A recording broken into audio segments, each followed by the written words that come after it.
Gerald, where is my locket? My voice trembled slightly as I held up the empty jewelry box. He glanced up from his newspaper, barely registering my distress. I don't know, Annie. You probably misplaced it. Misplaced it. That locket was the last gift from my mother before she passed. I didn't misplace it. I kept it in the same spot every day for the past 12 years. I took a deep breath, trying to steady my nerves. Gerald, this is important. Please help me look for it. He sighed, folding the newspaper with deliberate slowness. Fine, but I'm sure it'll turn up. We searched the bedroom, then the living room. I even checked the kitchen, though I knew it wouldn't be there. After an hour, Gerald shrugged. Maybe Patricia saw it. She was here last week, right? The mention of his mother sent a chill down my spine. Patricia had a way of making herself at home in our house, rearranging things to her liking.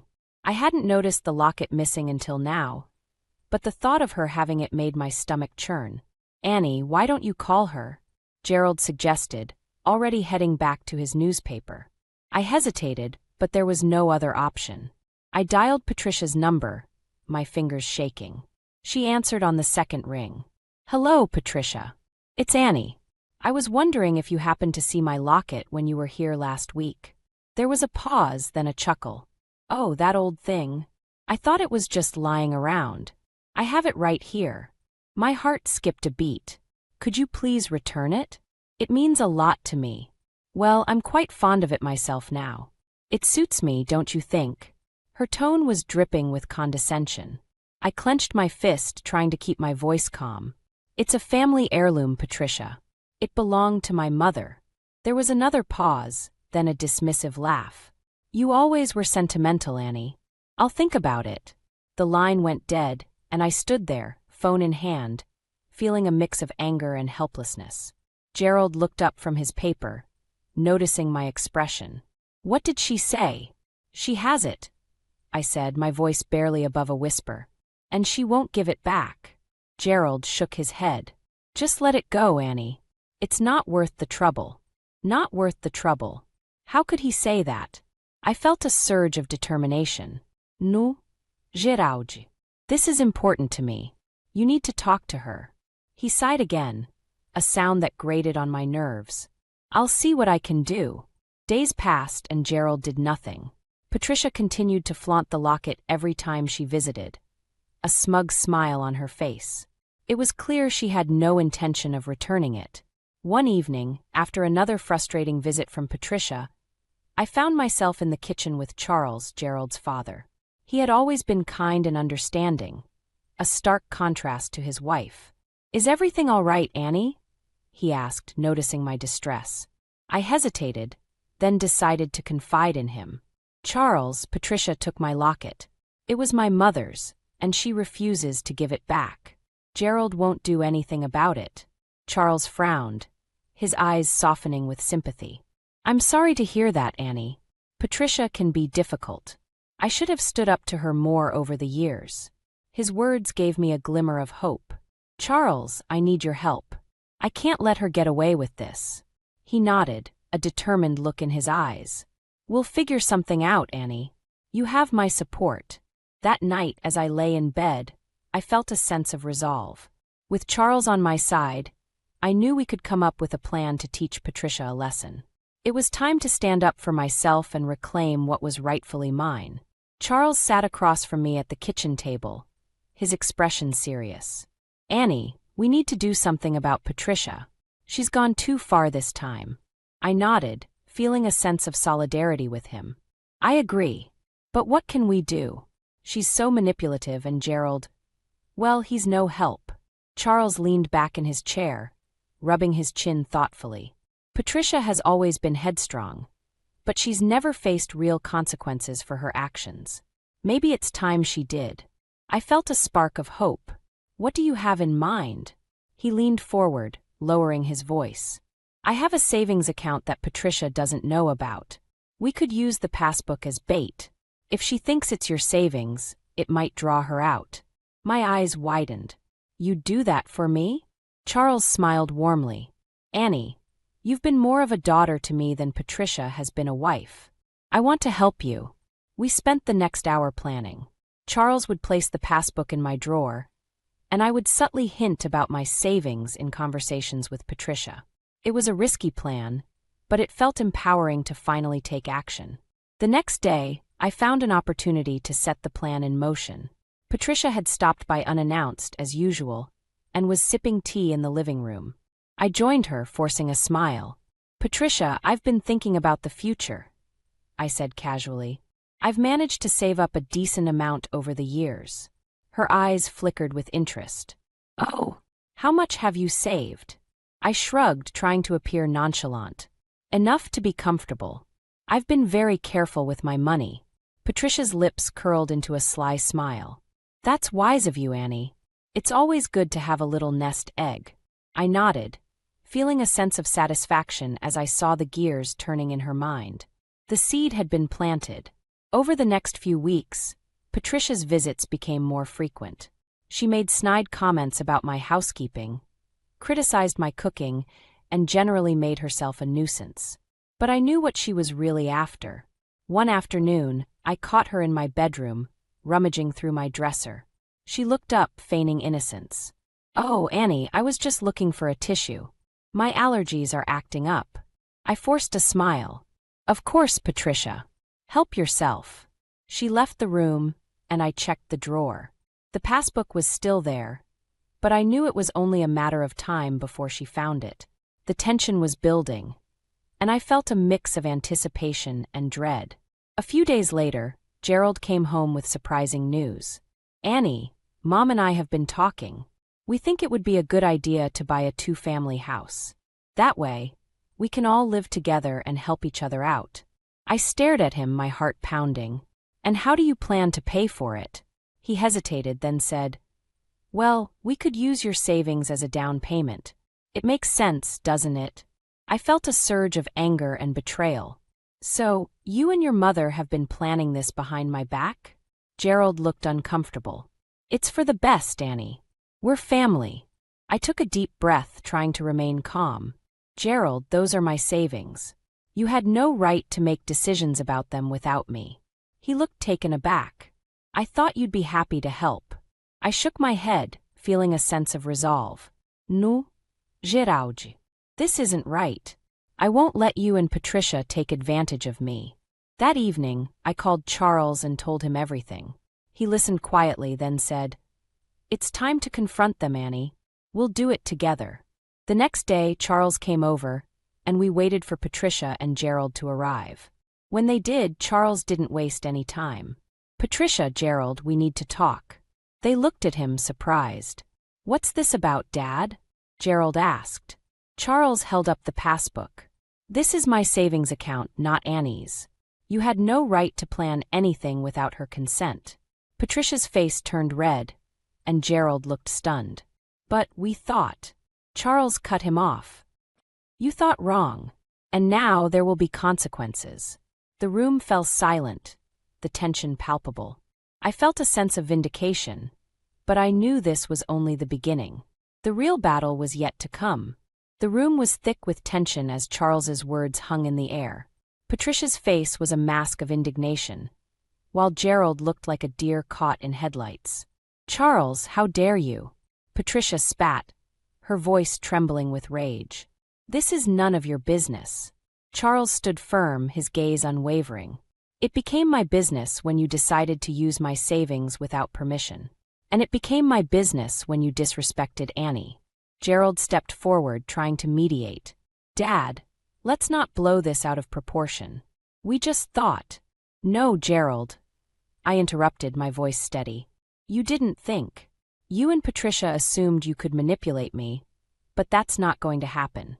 Patricia's eyes narrowed, and she turned to Gerald. "Are you just going to stand there and let them talk to us like this?" Gerald looked torn, glancing between his mother and father. "Mom, Dad's right. We should have talked to Annie first." Patricia's face turned a deeper shade of red. "I can't believe this. After everything I've done for this family." Charles shook his head. "Patricia, this isn't about you. This is about respect and trust, both of which you've violated." Patricia stormed out of the room, leaving a stunned silence in her wake. Gerald looked helpless, caught between his parents and me. Later that evening, Charles and I sat in the kitchen, discussing our next move. "We need to escalate this," Charles said, his voice calm but determined. "Patricia won't back down easily, and Gerald needs to see the consequences of his actions." I nodded, feeling a mix of resolve and apprehension. "What do you suggest?" Charles leaned in, his eyes serious. "We need to make it clear that this behavior won't be tolerated. Gerald has to understand that siding with Patricia has real consequences." The next morning, I woke up to find Gerald sitting at the kitchen table, his head in his hands. "Annie, we need to talk." I sat down across from him, bracing myself. "What is it, Gerald?" He looked up, his eyes filled with regret. "I know I've been a terrible husband. I've let Mom control too much of our lives. But I want to make things right." I felt a flicker of hope but kept my guard up. "How do you plan to do that?" He took a deep breath. "I'll talk to Mom. I'll make her understand that she can't treat you this way. And I'll support whatever decision you make about the savings." I studied his face, searching for sincerity. "Are you really willing to stand up to her?" He nodded, his expression serious. "Yes, I am." That evening, Gerald and I went to Patricia's house. Charles had insisted on coming along for support. As we walked in, Patricia was waiting in the living room, her arms crossed and her expression defiant. "What's this about?" she demanded. Gerald stepped forward, his voice steady. "Mom, we need to talk. You can't keep treating Annie this way. And you can't use Dad's savings without permission." Patricia's eyes blazed with fury. "How dare you speak to me like that? After everything I've done for you." Gerald stood his ground. "Mom, this isn't about you. It's about respect. And if you can't respect Annie, then we need to reconsider our relationship." Patricia's face contorted with anger, and she turned to Charles. "Are you behind this? Turning my own son against me?" Charles shook his head. "No, Patricia. Gerald is making his own decisions. It's time you faced the consequences of your actions." Patricia's eyes filled with tears, but there was no remorse in her expression. "Fine. If that's how you all feel, then maybe it's time I left." The room fell silent, the weight of her words sinking in. Gerald looked torn, but he remained firm. "Mom, we love you, but we can't continue like this." Patricia stormed out, slamming the door behind her. The house seemed to breathe a collective sigh of relief. Charles put a hand on Gerald's shoulder. "You did the right thing, son." Gerald nodded, his eyes filled with a mixture of relief and sadness. "I hope so, Dad. I really hope so." As we drove home, I felt a sense of accomplishment but knew the battle was far from over. Patricia's departure was just the beginning. The real challenge would be rebuilding the trust and respect that had been shattered. But for the first time in a long while, I felt hopeful. We were finally moving in the right direction. The days following Patricia's departure were a whirlwind of emotions. Gerald seemed genuinely committed to mending our relationship, but the strain was evident. We were navigating uncharted waters, and the uncertainty weighed on both of us. One evening, as I was preparing dinner, Gerald walked into the kitchen, his face pale. "Annie, we need to talk." I turned off the stove and faced him, my heart pounding. "What is it?" He hesitated, then handed me a letter. "It's from Patricia." I took the envelope, my hands trembling. Opening it, I read the contents aloud. "Dear Gerald and Annie, I've decided to stay with my sister for a while. I need time to think about everything that's happened. Gerald, I know you're angry with me, but I've always acted in what I believed were your best interests. I hope you understand that one day. Patricia." I looked up at Gerald, my emotions a mix of relief and apprehension. "What do you think this means?" He sighed, running a hand through his hair. "I don't know, but I think it's best if we focus on us for now." I nodded, feeling a glimmer of hope. "Agreed. We need to rebuild trust and respect." The next few weeks were a blend of cautious optimism and underlying tension. Gerald made an effort to be more present, and I tried to let go of some of the resentment. But the shadow of Patricia's influence still loomed over us. One afternoon, while cleaning out the attic, I stumbled upon an old box of letters. Curiosity piqued. I sat down and began to read through them. They were love letters between Charles and Patricia, written in the early years of their marriage. The warmth and affection in those letters were a stark contrast to the woman I knew. As I continued reading, one letter caught my attention. It was dated shortly after Gerald's birth and mentioned a significant family secret. My heart raced as I read the words.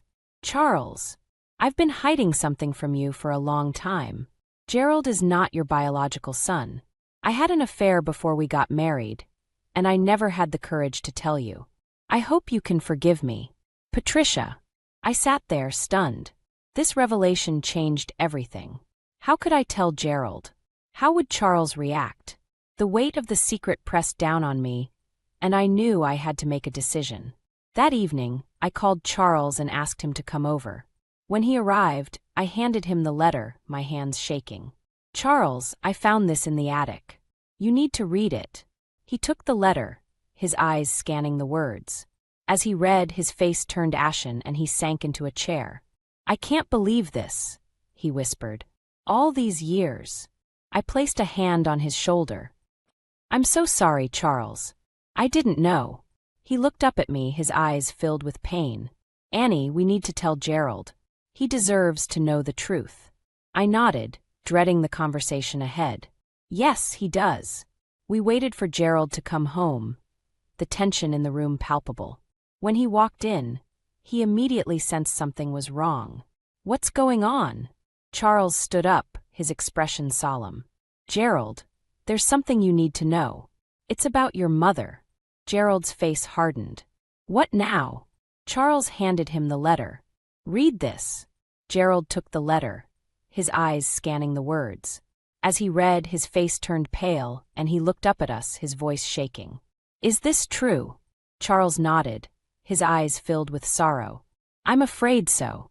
Gerald sank into a chair, his hands trembling. I don't know what to say. This changes everything. I knelt beside him, my heart breaking for him.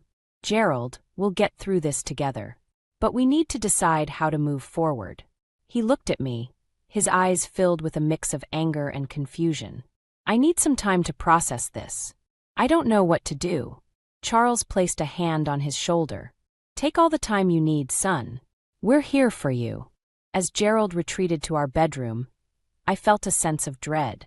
This revelation had the potential to tear our family apart, but it also offered a chance for a new beginning. The path ahead was uncertain, but one thing was clear. We couldn't go back to the way things were. It was time to face the truth and make some difficult decisions. The days following the revelation about Gerald's parentage were a blur. Gerald withdrew into himself, barely speaking to anyone. Charles tried to be supportive, but the tension between them was palpable. I felt like I was walking on eggshells, afraid to say or do anything that might make the situation worse. One evening, I found Gerald sitting alone in the living room, staring at an old family photo.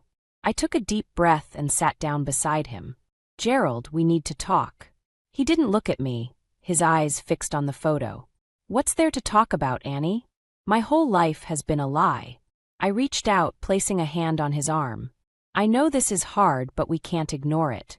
We need to figure out what to do next. He finally turned to me, his expression a mix of anger and sadness. What do you suggest? Confronting Mom? She's already gone. I hesitated, then said, we need to focus on us, on rebuilding our relationship. But we also need to address the financial situation. Your mother's actions have put us in a difficult position. Gerald sighed, rubbing his temples. I know. I've been thinking about that. We need to figure out a way to repay Dad. The next morning, I called Charles and asked him to come over. When he arrived, we sat down in the kitchen, discussing our options. Charles, we need to come up with a plan to repay you, I said. Charles shook his head. Annie, I appreciate the sentiment, but this isn't about the money. It's about trust and respect. Gerald, you need to take responsibility for your actions.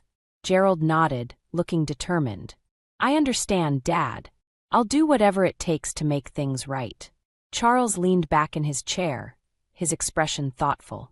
There is one way you can start. I have a business associate who's looking for someone to manage a new project. It's a demanding job, but it pays well. It could help you get back on your feet. Gerald looked surprised. You'd do that for me? Charles smiled. I believe in second chances, son. But you need to prove that you're serious about changing. Gerald agreed, and the next day he started his new job. The hours were long, and the work was challenging, but he seemed committed to making it work.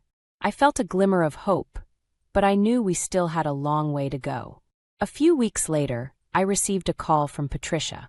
Her voice was strained, and I could hear the tension in her words. Annie, I need to talk to you. Can we meet? I hesitated, then agreed. We met at a small cafe, and she looked different, tired, defeated. What do you want, Patricia? She sighed, looking down at her hands. I've been thinking about everything that's happened. I realize I've made mistakes, and I want to make things right. I felt a surge of anger. You've caused so much pain, Patricia. How do you expect to make things right? She looked up, her eyes filled with tears. I know I can't undo the past, but I want to try. I've decided to sell some of my assets to repay Charles. It's the least I can do. I was taken aback. This was the last thing I expected. Why the change of heart? She looked down, her voice barely a whisper. I've lost everything, Annie. My family, my dignity. I need to make amends. I took a deep breath, trying to process her words. This is a start, Patricia. But it's going to take more than money to fix what's broken. She nodded, tears streaming down her face. I know, but I'm willing to try. As I left the cafe, I felt a mix of emotions. Patricia's gesture was unexpected, but it didn't erase the pain she'd caused. The path to healing was long and uncertain, but at least it was a step in the right direction. That evening, I told Gerald about my meeting with Patricia. He looked surprised, then thoughtful. Maybe she's finally realized the damage she's done. I nodded. Maybe. But we need to focus on us. On rebuilding our life together. He reached out, taking my hand. We will, Annie. One step at a time. As we sat there, holding hands, I felt a sense of hope. The road ahead was still uncertain, but we were moving forward together. And for the first time in a long while, I believed we could make it through. The weeks that followed were a whirlwind of activity. Gerald threw himself into his new job, working long hours and coming home exhausted but determined. Patricia's gesture of selling her assets to repay Charles was a step in the right direction, but it was clear that the wounds she had inflicted would take a long time to heal. One evening, as I was preparing dinner, Gerald walked in looking more stressed than usual. Annie, we need to talk, he said, his voice strained. I set down the knife, my heart sinking. What is it? He took a deep breath, running a hand through his hair. There's been a complication at work. The project I've been managing is facing serious issues, and if we don't turn it around, I could lose my job. I felt a surge of panic. What kind of issues? Budget overruns, missed deadlines, you name it. The higher-ups are breathing down my neck, and I don't know if I can fix it in time. I reached out, taking his hand. Gerald, we'll get through this. You're doing everything you can. He looked at me, his eyes filled with worry. I just don't want to let you down, Annie. Or Dad. Before I could respond, the doorbell rang. I opened it to find Charles standing there, his expression grave. Annie, Gerald, we need to talk. It's about Patricia. We led him into the living room, and he sat down, looking more tired than I'd ever seen him. Patricia's in trouble. She's been involved in some shady financial dealings, and it's all coming to light now. The authorities are investigating. Gerald's face turned pale. What? How did this happen? Charles sighed. I don't know all the details yet, but it seems she's been involved in some risky investments and questionable business practices. If she's found guilty, it could ruin her. I felt a mix of emotions, anger, fear, and a strange sense of inevitability. What do we do now? Charles looked at us, his eyes filled with sadness. We need to prepare for the worst. This could impact all of us, especially if they start looking into our finances. The room fell silent, the weight of his words sinking in. Gerald looked like he was about to break. This can't be happening. Not now. I took a deep breath, trying to steady myself. We need to stay strong. We can't let this tear us apart. Charles nodded. Annie's right. We need to stick together and face this head-on. The next few days were a blur of meetings with lawyers, financial advisors, and sleepless nights. The stress was taking its toll on all of us, but we tried to support each other as best we could. Gerald was barely holding it together, and I knew I had to be the strong one. One evening, as I was going through some paperwork, I found an old letter from my mother. Her words were a reminder of the strength and resilience she had always shown, and I felt a renewed sense of determination. I couldn't let Patricia's actions destroy everything we had worked for. The next morning, I gathered Gerald and Charles in the living room. "We need to talk," I said, my voice steady. "We can't let Patricia's mistakes define us. We need to take control of our own lives." Gerald looked at me, his eyes filled with uncertainty. "What do you mean?" I took a deep breath. "We need to be proactive. We can't just react to everything that's happening. We need a plan." Charles nodded, his expression thoughtful. "Annie's right. We need to take charge of our own destiny." We spent the next few hours brainstorming, coming up with a plan to protect our assets and ensure that Patricia's actions didn't drag us down with her. It was a daunting task, but for the first time in weeks, I felt a sense of hope. As we worked late into the night, I realized that this crisis had brought us closer together. Gerald was finally starting to see the importance of standing up for himself and for us. Charles was a pillar of strength, guiding us with his wisdom and experience. But I knew the hardest part was yet to come. We would have to confront Patricia, face the authorities, and navigate the fallout from her actions. It would be a long and difficult journey, but we were ready to face it together. As we wrapped up our meeting, Gerald looked at me, his eyes filled with determination. "Annie, I promise you we'll get through this. No matter what happens, we'll face it together." I nodded, feeling a sense of resolve. "Yes, we will. One step at a time." The stakes had never been higher, but we were ready to fight for our future. And for the first time, I felt like we had a real chance of overcoming the challenges ahead. The morning of Patricia's court hearing arrived with a sense of dread that hung over us like a dark cloud. Gerald and I sat in the car outside the courthouse, the tension between us palpable. Charles had decided to stay home, his health too fragile to endure the stress of the proceedings. Gerald stared out the window, his face a mask of worry. "Annie, what if she goes to prison? What if they find out more than we know?" I reached over, squeezing his hand. "We'll face it together, Gerald. Whatever happens, we'll get through it." We walked into the courthouse, the cold, sterile environment amplifying our anxiety. Patricia was already there, looking more vulnerable than I had ever seen her. Her lawyer stood beside her, a stern expression on his face. The hearing was a blur of legal jargon, accusations, and defense arguments. Patricia's shady financial dealings were laid bare, and it was clear the authorities had a strong case against her. Gerald sat beside me, his hands clenched into fists, his knuckles white. As the judge read the charges, I glanced at Patricia. For the first time, I saw a flicker of regret in her eyes. But it was too little, too late.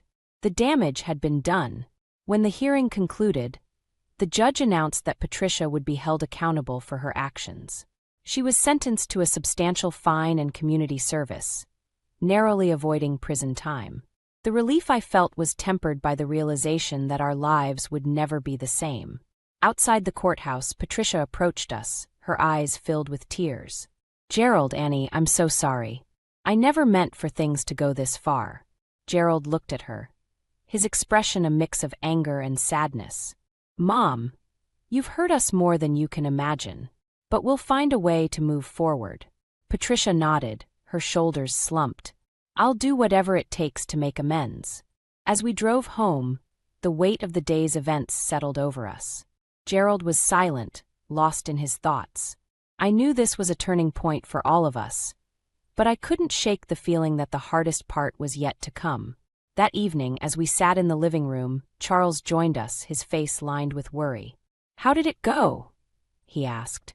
Gerald sighed, rubbing his temples. She avoided prison, but the fines are steep. It's going to take a long time to recover from this. Charles nodded, his expression somber. We'll get through it, son. We have to. The next few weeks were a whirlwind of adjustments.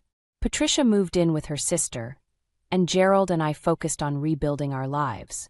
The financial strain was immense, and the emotional toll even greater. But we were determined to move forward. One evening, as I was sorting through bills, Gerald walked in, his face pale. Annie, we have a problem. I looked up, my heart sinking. What is it? He handed me a letter from the bank. They're calling in our loan. If we can't come up with the money, we could lose the house. I felt a surge of panic. How much time do we have? 30 days, he said, his voice barely above a whisper. The weight of the situation pressed down on me, and I struggled to keep my composure. We need to figure something out, Gerald. We can't lose everything. We spent the next few days frantically trying to come up with a solution. We met with financial advisors, explored every possible avenue, but the outlook was grim. The stress was taking its toll on both of us, and I could see the strain in Gerald's eyes. One evening, as we sat in the living room, exhausted and defeated, Charles walked in, holding a folder. I've been thinking, he said, his voice steady. There might be a way to save the house. We looked at him, hope flickering in our eyes. What do you mean? Gerald asked. Charles opened the folder, revealing documents related to a piece of land he owned. I've been holding on to this land for years, but it's time to let it go. If we sell it, we can pay off the loan and keep the house. Tears filled my eyes as I realized the sacrifice Charles was willing to make. Charles, are you sure? He nodded, his expression resolute. Family comes first, Annie. Always. As we moved forward with the plan, I felt a renewed sense of hope. The road ahead was still uncertain, but we were facing it together, stronger than ever. And for the first time in a long while, I believed we could overcome anything that came our way. The weeks following Charles's decision to sell the land were filled with a mix of frantic activity and cautious hope. The sale went through faster than we anticipated, and the relief of paying off the loan was palpable. Yet, the emotional toll of the past months lingered, casting a shadow over our newfound stability. One evening, as I was sorting through the last of the paperwork, Gerald walked in, a solemn look on his face. Annie, we need to talk, he said, his voice heavy with emotion. I looked up, my heart sinking. What is it, Gerald? He took a deep breath, sitting down across from me. I've been doing a lot of thinking. About us, about everything that's happened. And I realize now that I've taken you for granted for too long. I felt a lump form in my throat. Gerald, we've been through so much. But we've also come a long way. He nodded, his eyes filled with regret. I know. But I also know that I've caused you a lot of pain, and I don't want to hold you back any longer. I stared at him, my heart pounding. What are you saying? He reached into his pocket and pulled out a set of papers. Annie, I'm giving you the freedom you deserve. These are divorce papers. I've already signed them. Tears welled up in my eyes as I took the papers from him, my hands shaking. Gerald, are you sure about this? He nodded, his expression resolute. Yes. I love you, Annie, but I know I've failed you. You deserve a chance to find happiness, to live without the burden of my mistakes. I looked down at the papers, a mix of emotions swirling inside me. Part of me felt a deep sense of loss, but another part felt a strange sense of relief. This was the closure I needed, the final step in reclaiming my life. Thank you, Gerald, I whispered, tears streaming down my face. Thank you for understanding. He reached out, taking my hand. I'll always care about you, Annie, and I'll always be grateful for the time we had together. As we sat there, holding hands for what felt like the last time, I realized that this was the end of one chapter and the beginning of another. The road ahead was uncertain, but I felt a sense of empowerment, a newfound strength that I hadn't felt in years. The next day, I went to see Charles. He was sitting on the porch, a thoughtful look on his face as he watched the sunset. Charles, I need to talk to you, I said, my voice steady. He looked up, a warm smile on his face. Of course, Annie. What's on your mind? I sat down beside him, taking a deep breath. Gerald and I have decided to divorce. It's for the best. Charles nodded, his eyes filled with understanding. I'm sorry to hear that, Annie. But I understand. You've been through so much. I reached out, placing a hand on his arm. Thank you for everything, Charles. You've been my rock through all of this. I don't know what I would have done without you. He smiled, his eyes shining with pride. You're a strong woman, Annie. I'm proud of you for standing up for yourself, for reclaiming your life. As we sat there, watching the sun dip below the horizon, I felt a sense of peace wash over me. The journey had been long and difficult, but I had emerged stronger, more resilient. I had faced my fears, confronted the challenges, and come out on the other side. In the weeks that followed, I finalized the divorce, moved into a small apartment of my own, and began to rebuild my life. I reconnected with old friends, pursued new interests, and embraced the freedom that came with being on my own. One evening, as I sat on my balcony, watching the stars twinkle in the night sky, I felt a sense of contentment that I hadn't felt in years. I had faced the storms, weathered the challenges, and emerged stronger for it.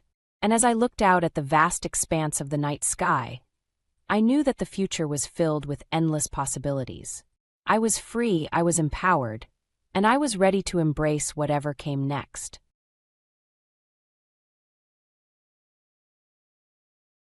This procedure will be carried out by me. Move aside. Everyone's eyes shifted to me as I spoke. I was already fully prepped and ready to go at any time. But as was to be expected, Scene jumped up and objected. A person like you is not capable of performing this type of surgery. And after witnessing this circumstance, how can you possibly say something like that? What sort of nerve are you? You've been confined to a tiny, comfortable clinic. It's not your show. You're an excellent physician who genuinely connects with patients, Scene, but you're wasting your time and energy on this resentment. What exactly should you be doing? As soon as I asked that, the atmosphere in the operating room changed. John Carter is my name. I'm 42, divorced, and living alone at the moment. Neither infidelity nor arguments were the cause of our divorce. We just didn't respect married life the same way. Really, it makes sense. While I was a doctor committed to working in hospitals, my ex-wife was employed in the corporate sector. We have a son and a daughter, but my ex-wife requested a divorce because she was worn out from doing everything alone. Nevertheless, I think it was a friendly split. We both experienced a little more peace of mind after we moved out. I used to feel guilty when I came home and saw my ex-wife's face. She must have wanted to speak up, but she never did. I questioned whether it would be better to establish some distance and have a relationship where we could speak honestly rather than wasting our days mired in suffocating misunderstandings. At least that's what I thought. We might have been able to stay together in some way. Actually, my acquaintances frequently expressed their inability to comprehend how we were able to have a cordial divorce. However, I can state with pride that the decision I made, along with my ex-wife and our kids, was the greatest one for us all. I volunteered for a while at a nearby clinic during that time. But after a while, I found myself going back to the location connected to my history. It was a certain hospital at a university. John, I'm so happy you've returned. Don't you think it's about time? In addition to a lack of personnel, there have been problems. However, we're depending on you. Although I never thought I'd work here again, I had already made up my mind, so I decided to finish it. I cautiously put my arms into my white coat with that determination. I met a certain man a few weeks after I returned to work. Hey, old fart. Are you still present here? My coworker Scene was the one grinning sarcastically as he spoke. He is a relatively young doctor, 32 years old, 10 years younger than myself. Scene was a proud Harvard Medical School graduate at the top of his class and a highly proficient physician despite his advanced age. I felt obliged to commend Scene's work because I had seen his consultations and procedures on multiple occasions. That's how spectacular that was. Scene was a doctor who put his patients first. He always paid close attention to his patients' worries, even the slightest ones, and when necessary, he would politely engage in irrelevant small conversation. At first, I admired Scene for his dedication despite his youth. However, his kind and compassionate demeanor toward patients was just a front. His attitude toward fellow medical staff was cold and harsh. How many times do I have to tell you? This is something I've asked for multiple times already. How long have you even been a nurse? If this job isn't for you, why don't you just quit? A young nurse passed by, her face flushed and on the verge of tears. Scene, your tone was out of line. When I admonished him, Scene's face twisted into an unmistakably annoyed expression. His reputation among the nursing staff was rock bottom. At only 32, Scene's medical expertise, good looks, and academic background were flawless. But he had one major flaw: his tendency to nitpick others. It was a major factor holding back his reputation. I figured that since Scene had always excelled at everything, he couldn't understand the struggles of those who couldn't. Even so, that's no excuse for acting the way he does. The nurse he scolded just now looked to be in her mid-20s. She wasn't a rookie, but she wasn't a veteran either. She was somewhere in between. People aren't perfect, and even Scene is bound to make mistakes. If she only had 2 or 3 years of experience, Scene should have taken this as a chance to mentor her. That's what a senior colleague ought to do, but Scene didn't seem to think that way. Mistakes are absolutely unforgivable in the medical field. Even if it's just one of several errors, to us, for the patient, it's a life-altering issue. How could you not understand that? Typical behavior for someone who came from a rural clinic.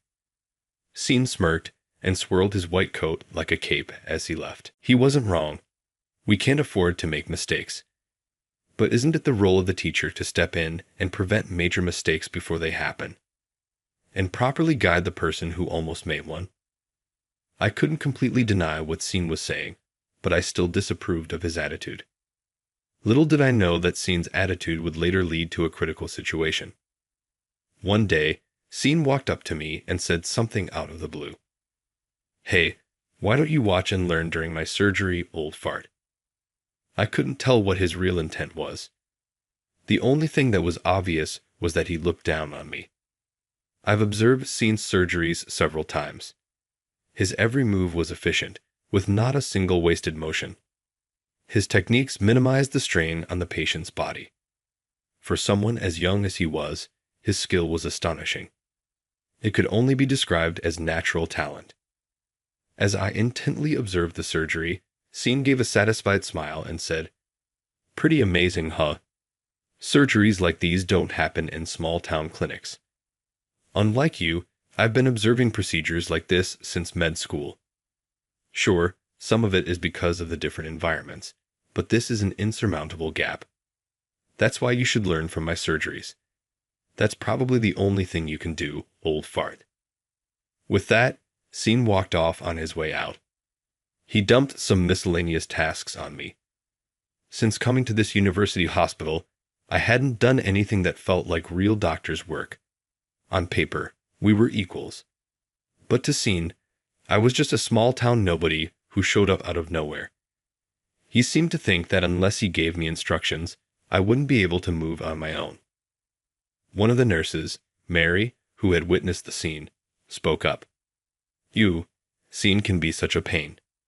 Does he think you're an intern or med student or something? Every time I assist during his surgeries, he gets upset over the smallest things. The other day, a new or nurse mixed up a hemet and a CER clamp. He only clicked his tongue during the surgery, but afterward, there was a full-blown lecture. "Oh, sorry. I didn't mean to rant." Mary gave me a brief apology and quickly ran off, saying she had afternoon duties to attend to. That was the unfiltered opinion of someone who works with Sean. For young nurses who aren't yet used to surgeries, just stepping into the operating room can be nerve-wracking. Even if they make a mistake, like confusing a couple of clamps, explaining things calmly should be enough. There's no need to make it obvious with a sharp sigh and then berate them excessively afterward. Because of this, the nurses always complained when they had to assist during Sean's surgeries. They said he nitpicked over everything and shifted blame when things didn't go his way. However, as you can see, Sean is entirely patient first, earning overwhelming support from patients, with no shortage of people requesting him for their surgeries. The nurses and other surgical staff couldn't refuse to participate just because they disliked him, so they reluctantly joined in. The atmosphere was noticeably different during Sean's surgeries. I'd observed other surgeons at work a few times, and everything felt smooth and cooperative when it wasn't Sean. Even the newer staff looked relaxed and made no mistakes during those procedures. In other words, Sean's unnecessary pressure was creating a vicious cycle of errors. However, Sean, with his pride, didn't seem to think he was at fault at all. He believed that the blame lay solely with the person who made the mistake. A few days later, as Sean had suggested, I found myself observing another one of his surgeries. "Hey you, when will you be ready? The patient may be under anesthesia, but that doesn't mean there's no strain on their body. Hurry up." As usual, Sean's angry shout echoed through the room. I'd been watching from the start, and no one seemed to be doing anything particularly wrong.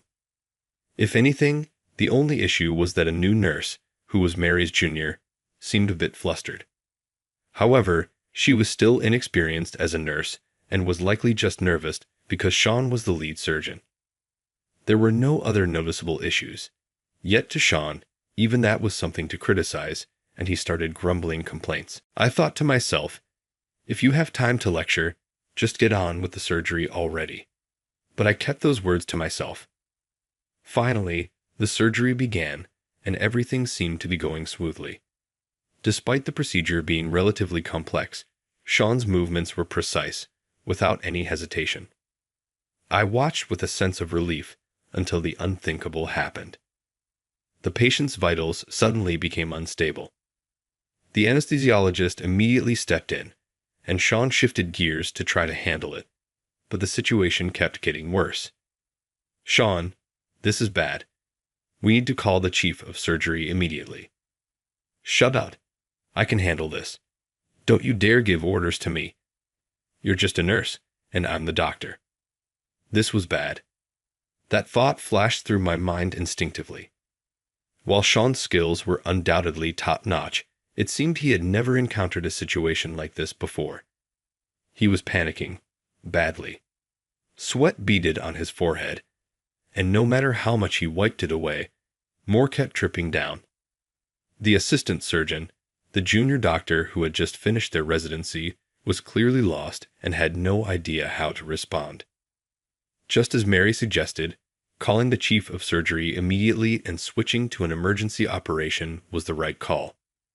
Fortunately, during the pre-op conference, this scenario had been considered, and the chief of surgery had stayed on standby just in case. That's why handing things over to the chief of surgery would be the best choice for the patient. But Sean didn't do that. "Sean, enough. If this keeps up, this patient's life is at risk," Mary shouted in frustration. She was the most senior and experienced nurse in the room, and she must have realized that if she didn't speak up, no one else would. The assistant surgeon looked utterly confused, unsure of what to do. I fought it over. If I stepped in now, it could cause chaos. If they handed the scalpel to an unknown doctor who came from some small-town clinic, any mistake, no matter how small, could lead to disaster. Those thoughts kept swirling in my head. But then a memory from my past resurfaced.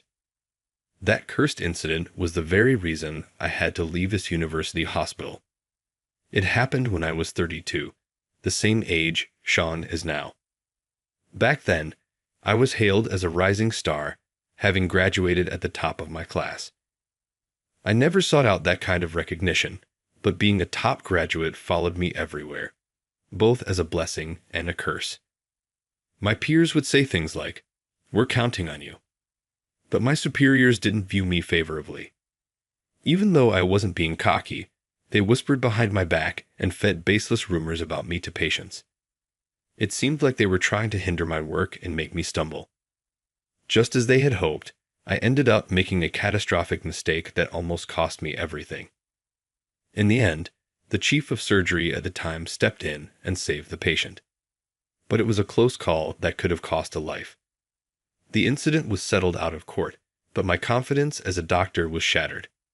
I was set up. The doctors who hated me orchestrated it all. Even though people knew the truth, no one could speak up due to the power dynamics, and I ended up leaving the hospital. After that, I used a connection to work at a small town clinic, where I met my ex-wife, got married, and was blessed with children. In that quiet town, where more than half the population were seniors, I assisted the elderly head doctor and immersed myself in my work. Looking back, I realized I had been living in a fort zone. But that was how I slowly regained my self-esteem. However, after my divorce and returning to this hospital, those memories from back then came flooding back vividly. Sean and we're alike. That realization made me unable to sit still any longer. I'll take over. Step aside. All eyes in the room turned toward me. I was fully prepared to perform the surgery at any moment.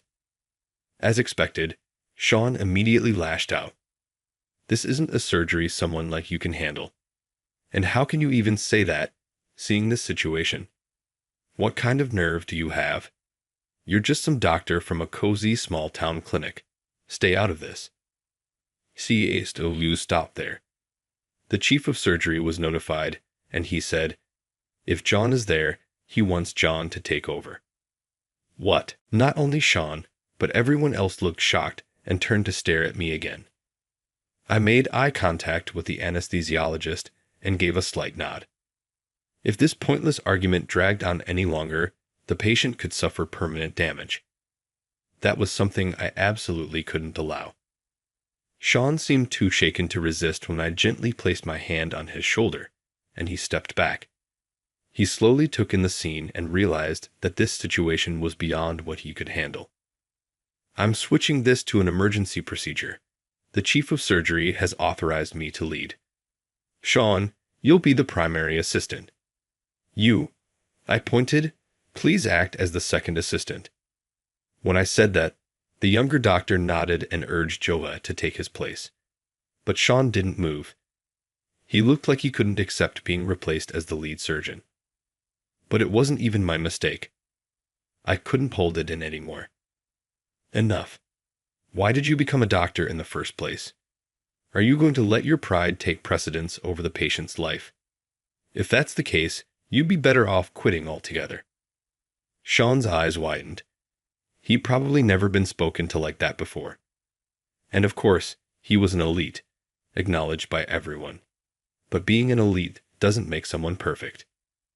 That's precisely why advice from others is necessary. But no one dared to offer advice to someone like Sean, a top graduate from Harvard. Being at the top can be isolating. You have to keep climbing your way up, constantly battling the fear of being overtaken. Seeking guidance from someone else feels shameful, as if admitting defeat. I had secretly felt that way when I was younger too. I never showed it, but I clung to the pride of being a top graduate.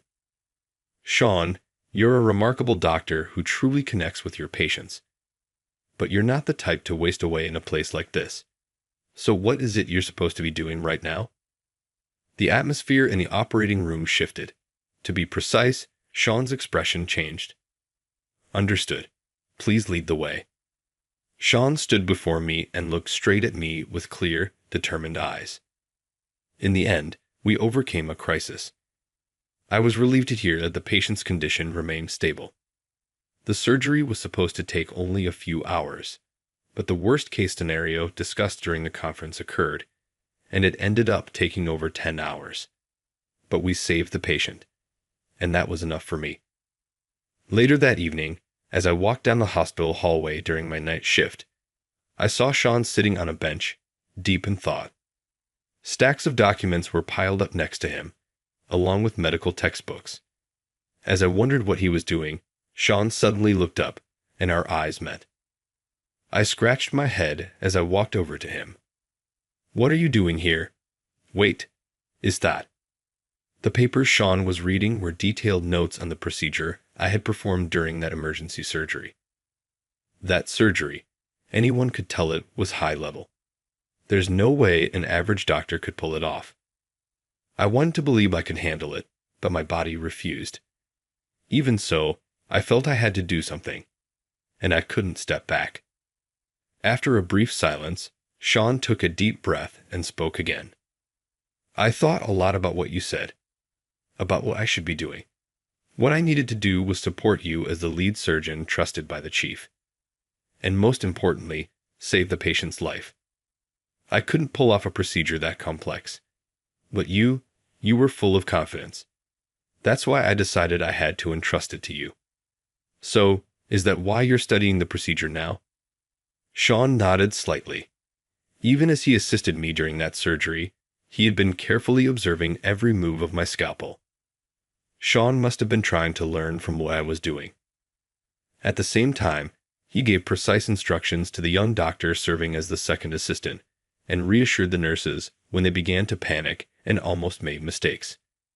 In that brief moment, it was as though Sean had been freed from something. He seemed like a completely different person. The entire hospital was abuzz with talk about the incident. I found it strange as well. It's not normal for someone to change so dramatically in an instant. It's nearly impossible to change someone's personality overnight. If that were possible, no one would struggle with relationships. There was only one possible explanation. Why did you act that way? Isn't your true self the one I saw when you stood by my side as my assistant that day? Sean said nothing in response to my words. A few days later, I was called to the chief of surgery's office. "I'd like you to keep an eye on Sean for a while." "Wait, me?" All of a sudden. According to the chief of surgery, Sean had been looking noticeably worn out lately. His consultations were as smooth as ever, and patients still adored him. But many people remarked that he seemed to have lost his spark. The chief explained that Sean's skills were exceptional, too exceptional to let him fade away or leave the hospital entirely. The chief suggested that Sean take some time away from the university hospital and work at the same small-town clinic where I'd spent nearly a decade. I wondered if someone as prideful as Sean would accept that suggestion. But to my surprise, his response was simple. "I've been worried about my grandmother, who lives in that town. This is a good opportunity to check in on her. I've been thinking of all kinds of ways to convince Sean to go, but it turned out I didn't need to." A month later, after making all the necessary arrangements, we set out for the town where I'd spent almost 10 years. After a few hours on the train, Sean took a deep breath as he looked at the townscape and said, "This place really hasn't changed. It's still so empty, but somehow it's kind of calming." From there, we took a taxi to the clinic, and during the ride, Sean began quietly sharing his thoughts, little by little. "I'm not a great person. I'm more competitive than anyone else, but I've never once beaten my brother, the one person I wanted to surpass the most. My brother graduated as the salutatorian from med school. My only win over him was graduating at the top of my class at Harvard, but we were in completely different leagues to begin with. Aside from that, I've never beaten him at anything. I tried to be perfect, pretending to be a better doctor than him, just so I could be more popular with patients, and that led to this mess." Hearing the self-deprecation in Chan's voice, I was sure of one thing. I get it. I had my own wall up I wanted to overcome, but I struggled for years, especially against your brother, Kevin. He was my greatest rival. Even though I graduated at the top, I could never match his charisma. I had casually mentioned something shocking to Sean, which is probably why he looked so surprised. He blinked rapidly and stared at me. I'd graduated at the top of a prestigious med school, but that was merely a simple fact. Graduating at the top doesn't suddenly make you a superhero. Yet, even as I acted humble outwardly, part of me clung to the belief that I was exceptional. That's probably why I couldn't surpass Kevin. He never cared about rankings or prestige. His dream was to take over his parents' private clinic, and despite having a natural talent for surgery, he chose pediatrics. By now, Kevin must be a respected pediatrician, loved by the people in his hometown. At that point, I knew I could never beat him. A long silence filled the cab after I said that. When we finally arrived at our destination, Ryan, the clinic's director, greeted us with a warm smile. "Hey there. Thanks for coming all this way. You must be Sean. Nice to meet you. I'm Ryan, the director here. And John, it's been a while. I'm grateful you'll be helping us out again." It was a Sunday, so the clinic was closed. Ryan had suggested that Sean should get a feel for the place before jumping into work, which is why we came today. As soon as Sean stepped inside, he froze in surprise and couldn't help but mutter, "Huh." There were patients inside despite it being a Sunday. What's going on here?" "I thought the clinic was closed on Sundays and Thursdays." Sean looked confused, so I explained.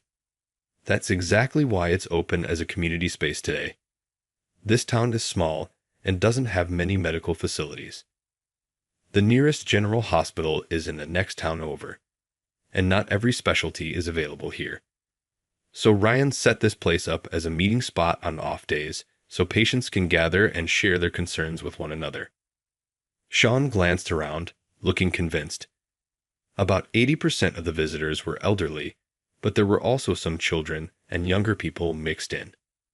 This space was not only a place for mutual support among people dealing with the same illnesses, it also served another purpose. It said that conversations between seniors and children can help prevent dementia. And for kids, interacting with older folks has positive effects on their behavior and character. It's kind of a way to foster community spirit, turning this town into a place where everyone feels united. This town is inconvenient without a car. There was only one grocery store, and aside from this clinic, there was just one general practice, one dental clinic, and a gynecology clinic that didn't handle deliveries. With no pediatrician or obstetrician, and the need to travel to the next town for surgical injuries, it's clear that this town isn't suitable for raising children. Even minor trips outside town were a burden for the elderly, which led Ryan to come up with an idea. "If it's something I can diagnose and treat, I'll handle it here. If necessary, I'll write a referral." Thankfully, the community trusts me enough to let me do that, though of course, there are limits. Ryan gave a small, bittersweet smile. Seeing that made me want to help even more. I could perform surgeries, but without the proper facilities, it was meaningless. This wasn't a remote island where supplies ran out, and if something happened, an ambulance or medevac could rush the patient to a larger hospital. But sometimes, even that wasn't fast enough. It was during one of those moments that my ex-wife provided the solution. Her parents had lived in this town and ran a clinic, one as a general surgeon and the other as an internist.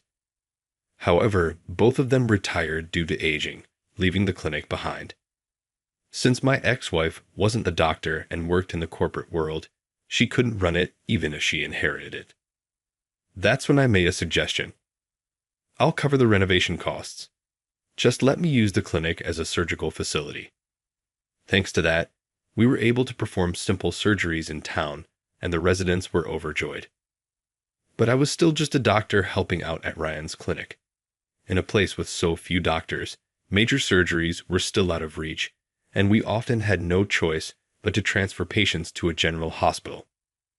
After hearing the full story, Sean asked me a question. "Why did someone like you, who graduated at the top of a prestigious university, end up here? With your skills, you can handle everything alone, so why were you just assisting at Ryan's clinic?" It was a fair question. Everyone must have wondered the same thing. After I explained the circumstances behind leaving the university hospital, Sean's face darkened.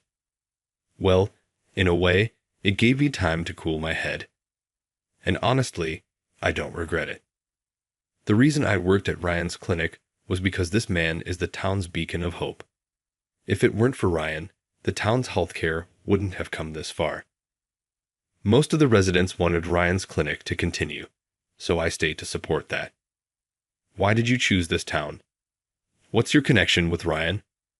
Oh, it's simple. We had a mentor-student relationship back when I was at the university hospital. Wait, Sean murmured. Just as Ryan had said, he was still at the university hospital when I joined as a resident. He was a highly skilled surgeon, admired by everyone, known as a master with no equal. But one day, Ryan disappeared without warning. It was after the incident I faced that I heard Ryan was dedicating himself to improving healthcare in the town where he was born and raised. At that time, the chief of surgery, who wasn't yet the department head, told me this. If anyone can understand and help you heal, it's him. You've been through a lot. I believe in you, so make sure you come back. Encouraged by those words, I left the university hospital and followed Ryan to this town. The time I spent here was some of the happiest and most fulfilling days of my life. This town became my second home. 6 months have passed since Sean came to this town. Sean, who once had a bit of a sharp edge to his personality, now seems much more rounded and approachable. He'd always been patient first, but now it felt like he had taken that to the next level. Now, Shelley, this is how you do it. Oh hey. Joseph, don't run or you'll trip. It's Sunday, the clinic is closed, but C is here as a volunteer, chatting with the townspeople. Scene's handsome appearance and his understanding of kids, likely thanks to being the son of a pediatrician, made him a hit with the kids and their parents. The local moms adored him, and the dads, determined not to be outdone, had started helping out more with housework and childcare, sparking buzz throughout the community. Despite all the praise Sean had received, he himself admitted that he had grown a lot in this town. The people here are so warm and cheerful. I think I finally understand why my grandmother chose to spend the rest of her life here. John, thank you for giving me this opportunity and for introducing me to Ryan. I'm grateful. Since coming to this town, I've had the chance to really think about what it means to be a doctor. As Sean said that with a smile, he looked full of confidence. It wasn't the kind born from arrogance, but rather a genuine radiance from deep within his heart. But where there are meetings, there are also farewells. Sean was still officially a part of the university hospital, so he would eventually have to return. The chief of surgery had always expected him to come back. I also went to Ryan's clinic with the intention of returning, but it took me 10 years to go back. What happened at the university hospital was that shocking for me, I thought. But Sean was different. Before his wounds could cut too deep, he found a way to view himself objectively and recover quickly. His skills were undeniable. Seeing him now, I knew any hospital would jump at the chance to have him. As I thought that, I heard footsteps approaching. Sean turned and froze in shock. "Why is my brother here?" Mary called him. Upon hearing those words, Sean froze, looking even more confused. But Kevin, his brother, looked at him with a gentle gaze. Kevin spoke slowly. Mary reached out to me. She said my brother-in-law is working hard to pull himself back up, so go check on him. Wait, brother-in-law. You mean Mary is... Sean said, his voice trailing off. I had only recently learned that myself, Kevin replied. That strong wildness. Mary, though younger than us, was a responsible and capable person. Somehow, she and I had been in a relationship and had just recently gotten married. We were both so busy with work that we kept missing the right timing. But Mary told me this. I'm not marrying you until I see your brother become the amazing doctor he's meant to be. Mary said that. I always thought she couldn't stand me. She was always scolding me, and I wasn't any better to her. I thought she hated me. It was true. Sean and Mary had often argued. But since Mary knew that Sean was her partner's younger brother, she couldn't just ignore him. Would a nurse ever directly confront an arrogant doctor? It's quite rare, and even if it does happen, it's usually in cases where they already know each other. Even so, the reason Mary confronted Sean so directly might have been her sisterly concern for her brother-in-law. Mary might be blunt, but she'd never give up on someone. She's got a kind heart. She said she knew you weren't arrogant, Sean. She saw how kind, sensitive, and determined you really are. C couldn't hold back his tears after hearing those words. Are you okay? A small child approached Sean, gently patting his head and speaking softly. Kevin smiled at the sight. You'll be fine now. Follow the path you believe in. You always felt inferior to me, but I felt the same way about you. You have strengths that I don't. There's no point in brothers fighting each other, right? We're two halves of a whole. Let's stick together from now on. Kevin's broad grin was enormous, and Sean smiled just as brightly in return. As Kevin was about to leave, he turned to me and said, You've always been my goal, you know. Don't you dare fall from grace or give up.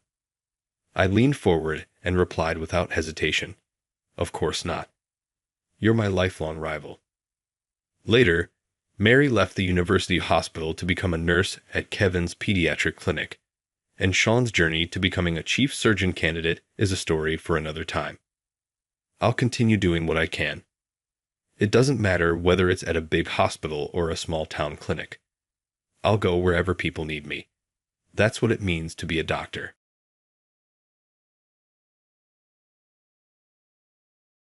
I'm a 31-year-old office worker named Kent. Steve, my older brother, is 7 years my senior. Since our parents were constantly busy when I was growing up, Steve was the one who looked after me. As his younger brother, he loved me and prioritized me. He was more than just a pamperer, though. He was aware of when to be severe. I thus turned into a big brother's boy. Even in my opinion, Steve was a remarkable individual. He was gifted athletically and consistently received excellent marks. For me, he made learning enjoyable and simple. I remarked, You're amazing, big bro. Kent, you're also truly great. Because of your rapid learning and strong understanding abilities, you swiftly retain everything. I worked hard every day because I admired him. I got my current job because of that effort. For the record, my relationship with my parents was not particularly strained. Our relationship seems to be very typical to me. However, my childhood buddy Ashley has always been there for me. Your calm nature is your strength. Really, she stated. Yes, I love that about you. She recognized and reassured me whenever I was anxious or unconfident. Ashley, who is now my wife, has always been by my side. Now that she is carrying our beloved child, we are creating a joyful family. The atmosphere at the organization where I work is excellent, in my opinion. Everyone gets along nicely and communicates and helps one another. Whenever I can, I try to help. I am truly appreciative of my job here. My manager used to advise, instead of chatting, get back to work. There is one exception, though. Every time our director, Miss Emily, arrives, the mood becomes tight. Due to a personnel move, she recently joined our department.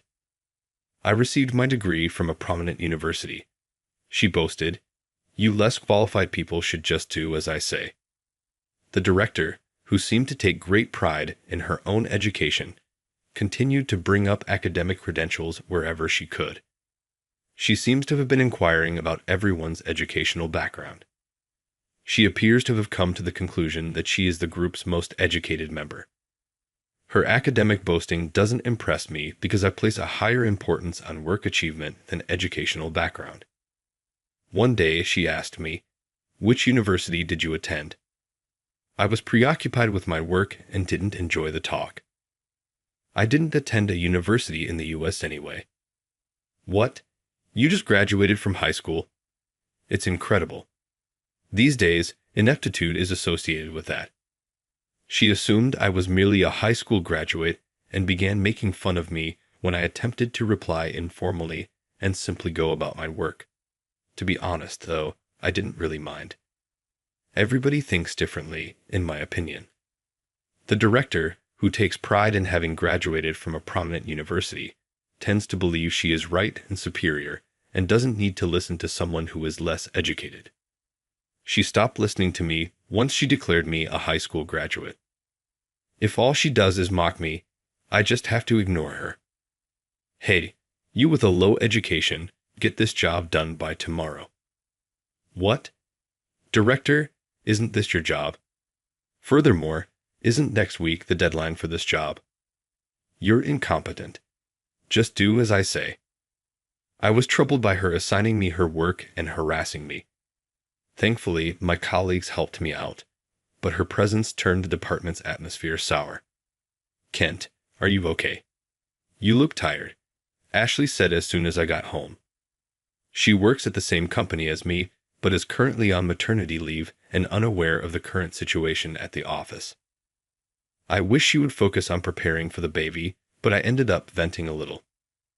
Actually, I'm being targeted by someone difficult at work, and she's dumping her tasks on me. That sounds tough. Can you tell me more about it? Taking comfort in her gentle manner, I ended up telling her almost everything about the new director. Little did I know that this conversation would be passed on to someone else. Kent, can I have a word? Sure, go ahead, I replied. One day at work, my brother Steve, who works in a different department, approached me. Both my brother and I have moved out of our family home, and since we work in different departments and hold different positions at the same company, we rarely have a chance to talk. However, given that we frequently keep in touch, I was puzzled as to why he chose this particular moment to speak to me. I heard from Ash. I couldn't help but give a small smile at those words. Ashley has been my childhood friend, and she shares a close relationship with my brother. There's no romantic involvement between them, and I know my brother is already happily married and deeply in love with his wife, so there's no cause for concern. They've made it a point not to meet without me or Steve's wife, and always share their communication with me. He's still showing me those interactions from back then. It's not really necessary, though. If you need me, I can step in. It's okay, I said. Talking to Ashley has already made me feel a lot better, and for now, I just want to wait and see how things go. All right, Steve said, looking concerned, but I declined his kind offer. We chatted about other things and then parted ways. Hey there. Director, why are you being so incompetent? I suddenly heard from behind. Out of nowhere, the director confronted me.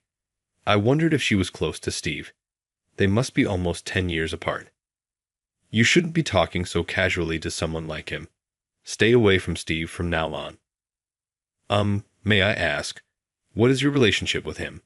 I asked, a little confused. We were in the same department before. Well, I plan to make him mine someday. Hearing those words, I couldn't help but be shocked. Why died? She's actually after my brother. He's such a handsome and talented man, a perfect match for a high achiever like me. He is married, you know. There are rumors, but he doesn't wear a ring, she said, without revealing he's my brother. I tried to explain that he's a married man, but the director just wouldn't believe it. Indeed, my brother had been separated from my sister-in-law due to certain circumstances and didn't wear a ring. I could understand how the misunderstanding arose, but I wished she would listen to what others were saying. Even when I tried to stop her, she wouldn't listen. What would a no-good like you know about him? Just stay away from him. You're uneducated and incompetent, she said, refusing to listen to anything I knew. Even if I told her I was his brother, she wouldn't believe me or would just use it to her advantage. After she left, I was at my wit's end. I found myself on the receiving end of glares from the director day after day. Moreover, the harassment intensified, leaving me wondering what to do. Around that time, the previous CEO retired and a new CEO took office. A party for the inauguration was being organized. I'm attending the party too, I said. I was one of the first to get an invite. The director was over the moon, bragging about it. But essentially, All employees were invited to the party. Everyone thought this, but no one said anything, not wanting to provoke her jealousy. Yes, sure, I replied, to which she smirked. I had a bad feeling about this. For a few days leading up to the party, she was surprisingly quiet. On the day of the party, due to some reasons, I arrived at the venue early. What? No seat for me. After chatting with the new CEO, I asked the hotel staff about my seat. I was surprised to be told there wasn't any. Confused, I voiced my bewilderment, then heard laughter behind me. As I turned around, I was met with a surprise. Director, what a foolish look on your face. She laughed, pointing at me. I stood there in disbelief. I had your seat removed. How? I asked. The party organizer is my uncle. I asked him to remove your seat since you're uneducated and incompetent, she said, her tone dripping with malice. I couldn't believe someone would actually do that. As I stood there, I noticed someone looking at us in surprise. That person's changing expression helped me regain my composure. There's no seat for the low-educated, so leave, she said, in the middle of the luxurious hotel's event space. I sighed deeply at those words. I was tired of being looked down upon for my education all the time. This might be a good chance to set things straight. With that thought, I sent a glance toward the person behind the director. He was wearing an expression of anger. Well, I guess I'll be leaving then. To the director's surprise, I easily agreed to leave. Her expression soon turned triumphant. Then leave quickly. There was no need for her to tell me so. I quickly left the hotel, as she wanted. Imagining what would happen next, I couldn't stop laughing. I wondered what would become of that clueless director. As I was enjoying my care, I received a call from her. Smirking, I answered the phone. Please come back right now, she said, her voice panicked. I had no idea you were. She was clearly shaken, and I couldn't help but laugh. You didn't think I was the new CEO's brother and the former CEO's son, did you? Yes, I said. The new CEO is actually my brother Steve. He was the one watching us that time. I had sent him a glance asking him to keep quiet until the party started. If I hadn't done that, my brother might have yelled at the director right then and there. So, I sent him a look to keep quiet. I'm sorry to disappoint you, but yes, I am indeed the son of the former CEO. My father, the former CEO, is a man we both deeply respect. He was diagnosed with an illness one day, and though not hospitalized, he needed regular visits to the doctor. The problem was, who would take care of him? Both my brother and I were busy with work, and our mother had recently injured her leg. While we were figuring out what to do, my sister-in-law stepped up to help. She used to be a doctor, so she moved into our parents' house to take care of them. Of course, my brother and I still visit our parents' home regularly. Importantly, my brother frequently travels between our parents' house and his own. He didn't move in with them because he's busy with the transition to becoming the CEO of the company, often returning home late at night. So, it's more convenient for him to stay at his home, closer to the office. This is why they have been living apart. Additionally, my brother has a metal allergy, which is why he doesn't wear a ring. This is no secret. Most people in positions of authority know about it, so we don't feel the need to announce it publicly. I didn't explicitly tell you because most of the senior staff already knew I was related to the CEO. No way. Well, you never listened to me in the first place, she exclaimed. This party was not only to celebrate my brother's official appointment as the new CEO, but also to announce my father's recovery and introduce my sister-in-law as his wife to the entire company. At that event, I was supposed to be introduced as the brother and the future right-hand man of the new CEO. However, due to the director's actions against me, the plan was disrupted, and it apparently turned into an occasion to condemn her actions. While on the phone with her, I checked my messages and saw one from my brother asking me to come back. I stood up, leaving the coffee shop where I had been waiting. I hadn't gone far, just to a nearby shop for Carrie. Because of that, I was able to return to the venue quickly. Sorry to keep you waiting, I said as I entered. All eyes were on me. I walked towards my brother and the others, with everyone watching. You look tired, Kent, my brother said with a smile. I found my brother smiling eerily, and the director. She looked like she was about to cry. When the director saw me, she hastily apologized. I am so sorry, she said. No need to apologize, I replied, without looking at her, smiling at my brother and the others. I have no intention of forgiving you. Sorry to trouble you, my brother said. You would easily forgive me if I apologize. He then pointed at the director. It seemed like he was giving me the chance to retaliate before he took his own action against her. I nodded with a smile and turned to the director. It's not because you were disrespectful to a relative of the CEO that I won't forgive you, I said. It's what you did to me personally. I'm so sorry, she said. You're apologizing only because I'm related to the CEO, right? If I were the uneducated and incompetent person you claim me to be, you wouldn't be apologizing, would you? I said. Hearing this, the director turned pale. Oh yay, I need to clear that up, she said. I'm not just a high school graduate, you know. What I did, go to high school in the U.S., but for college, I studied abroad. I'd never heard that, I replied. Well, I did say I didn't attend university in America, didn't I? She said. Her eyes widened in surprise. I'm not as accomplished as my brother, but I'm still quite capable.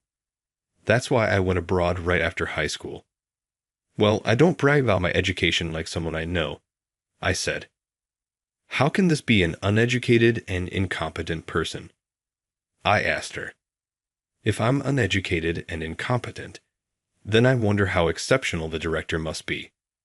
She fell silent. My brother stepped forward, signaling that he would deal with the situation seriously. Her shoulders slumped in defeat. Kent, are you going to stay for the party? My brother asked. No, I'm heading home, I said. I want to get back to my wife. Originally, I was just supposed to be introduced and leave early. I had planned to leave early, especially because my pregnant wife, Ashley, was waiting for me at home. Understanding this, my brother chuckled and let me leave of my own accord. Welcome back. You could have stayed longer at the party, you know. The party's not as important as you are, Ashley, I said, arriving home to my beloved wife, smiling. My special feelings for Ashley began in high school. Back then, I was struggling a lot. Despite my respect for them, I now felt a terrible inferiority complex towards my accomplished family. My brother has always been outstanding since our school days, and my parents were both successful, with my mother formerly working as my father's secretary. I felt crushed under the pressure of being in such an elite family. I'm worthless, I thought. That's not true. You're amazing too, Ashley reassured me. I can't match my brother's grades or his sports accolades, I said. You and your brother are different, and you have qualities he doesn't have, she replied. I lacked any self-confidence and felt looked down upon, though no one had said anything. My brother and parents tried to spend time with me despite their busy schedules, but I couldn't appreciate it. During my teenage years, Ashley was the one who comforted and supported me through it all. She always had kind words for me and gradually became someone special to me. Thanks for everything, Ashley, I said. It's nothing. I just can't leave you alone, she replied. She would often say that, supporting me through my many moments of doubt. I've always found it hard to get angry. It's exhausting, I said. And I thought it's easier to just let things slide. This led to people underestimating me and causing issues for my status as the CEO's son. If anyone messes with you, I'll deal with them. Ashley would get angry on my behalf and always drove those troublemakers away. She would even get hurt sometimes, but she stayed by my side. I wanted to protect her, to become stronger both physically and mentally. I said, so when my father suggested studying abroad, I accepted. Aren't you going to tell Ashley? My brother asked. Yeah, and please, brother, don't say anything unnecessary, I replied. At that time, I left for overseas without telling Ashley anything. I decided if she found someone else by the time I returned, I would give up on her. Thankfully, after graduating successfully, I was greeted at the airport by both my brother Steve and Ashley. Welcome back, she said. After she said that, I confessed my feelings to her. We started dating, and now we're happily married, expecting our child soon. Hey, Ashley, thanks for everything, I said. Why the sudden gratitude?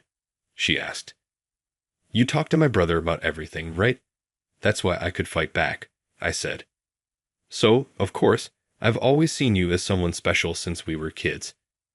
I couldn't stand anyone hurting you, Ashley said with a smile. I still have a long way to go, I replied. The person I wanted to protect was protecting me. Just make sure you'll make me and our child happy, Ashley said. Of course I will. I firmly promise to build a happy life with you, Ashley. The next time I went to work, the director was no longer there. My brother informed me about her situation. She had been transferred to our department due to issues she caused elsewhere. The issue was about her stalking behavior towards my brother. It came to light through reports from my brother and others. Normally, this would have led to her dismissal, but unfortunately, our father fell ill around that time. In the rush to handle the transition of responsibilities, the situation was overlooked. During that period, the director's uncle, who was an executive, covered it up. She only got a department transfer as a consequence. I wish you had told me about it. I didn't want to worry you. You've always been calm and don't attack others, but that makes you worry more. That's irrelevant now. I've always been considered too gentle and kind by others, but I don't think I'm particularly nice just because I don't get angry. So, the director and her uncle, the executive, are both currently under suspension. It's just a brief respite, really. My brother is very capable and uncompromising. Anyone who has angered him in the past has faced severe consequences. I silently sympathized with the director's future. Eventually, both of them were demoted to a newly established branch on a remote island. They're stationed on a remote island with surveillance, so there's no escaping. Their primary job is essentially sorting emails coming from the main office. Other than that, there's basically no work or entertainment. However, they have to work there as a form of compensation for the trouble they caused us. I wonder how much stress they're under now. With these thoughts, I continued my work. Following this incident, I was appointed as the new director. I had already been handling most of the director's work, so the transition was smooth. Keep up the good work and climb the ranks. I need you as my right-hand man. Eventually, in response to his expectations, I'm continually improving myself. Years later, Ashley and I now have 2 children. My brother doesn't have any kids of his own, but he adores ours. Choose your own path. You don't have to go to college. Studying abroad is also an option, but always be considerate of others. Education isn't everything. Make sure you look at the people you meet closely to know who they truly are. That's how I teach my children. Their future path is uncertain, and they might face struggles like I did, but Ashley and I will always be there to support them.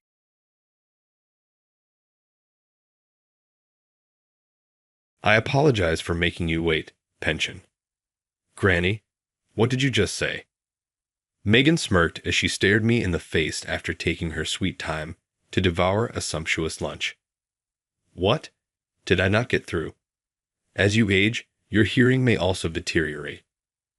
Are you certain you can even afford a property like this on such a meager pension? The impoverished have no place at this upscale eatery. Megan talked with pride, swinging her high-end handbag around. My patience snapped. All right, let's cash out my $0.000 million account to resolve this. When I said that, Megan started laughing. She seemed thrilled to have a fresh joke to tell and obviously didn't believe me. I had a flashback to all the rude things Megan had done to me over the years. I could no longer allow her actions to continue unchallenged. My words weren't meaningless, and she was going to learn it the hard way. Julie Turner is my name. At the age of 67, I currently live off of my pension. Although I enjoy a relaxed lifestyle and do some work on the side, I'm not overly busy. The cold had grown stinging toward the end of the year. People in the northern states were already discussing snow. I went out to run some errands after applying my favorite lipstick. There was a lot of Christmas spirit throughout the town. It's likely the most anticipated event of the year for children and youth. I couldn't help but become a little thrilled, even at my age. I walked through the streets of celebration and inside the bank. Today's work was simply mundane, in contrast to the happy weather outdoors. I was here to switch the account that was being used to deposit my pension. You could get benefits for setting up your pension payments at the bank as part of a promotion. Since even minor benefits might be useful in daily life, I made the decision to drop by. I approached the counter when it was my turn. A distinguished-looking man stood behind the young female banker, seemingly watching over her. On her chest, the woman wore 2 name tags: Megan Carter and In Training. The man behind her was obviously her mentor. As soon as I sat down, Megan's thick makeup caught my attention. Her lips and eyes were styled as though she were going to a party. It's easy to go overboard when you're young, but she seemed particularly ostentatious. Nevertheless, I told myself that her work had nothing to do with her makeup. I'd like to set up this bank as my payment account. I sincerely appreciate it. Do you know about our promotion? Yes, that's exactly why I'm here. Megan started reviewing my ID and bank book before she spoke. The man behind her gave her a shoulder tap and said, "In Miss Tanner's case, my name is Julie Turner." Megan had just misinterpreted it. Her mentor saw her right away and corrected her. "How could you have mispronounced a customer's name like that? Hey, that's impolite." Express your regret to her right away. Megan, though, still made no move. "What's the matter?" Avoid making the consumer wait. Megan's words were strained when she finally spoke. "Well, I'm not to blame." There was a slight fatigue in my eyes. I couldn't help but feel exasperated. Getting someone's name right is a basic part of doing business. Regardless of the reason, a sincere apology is necessary to avoid leaving a bad impression. "I'm very sorry, ma'am." The male supervisor pushed Megan aside and offered to handle the rest of the interaction himself. He seemed worried about upsetting me further. With Megan out of the way, the rest of the process went smoothly. As I finished my business and prepared to leave, Megan approached me. She was no longer at the counter and had moved to the floor area. In a low voice, she began speaking to me. "Thanks to you, I was humiliated. Just so you know, it was a simple mistake. When it comes to financial knowledge, I'm second to none. You seem confident. You must be very capable. A small mistake like that is no big deal. Just be more careful next time, okay?" At my words, Megan's perfectly shaped brows furrowed. She appeared to take it as sarcasm, although I had no such intention. Her reaction was fierce.